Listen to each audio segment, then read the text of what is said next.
Hello everyone, I hope you are doing well. Today we will talk about how to fix or how to solve the problem of you don't have permission to access on Yazio.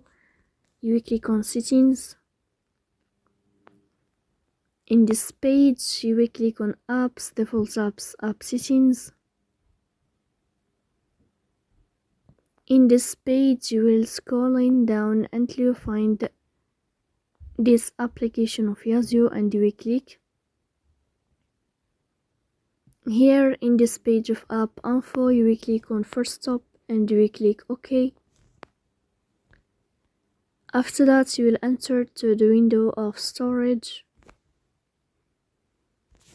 Here you will click on clear cache.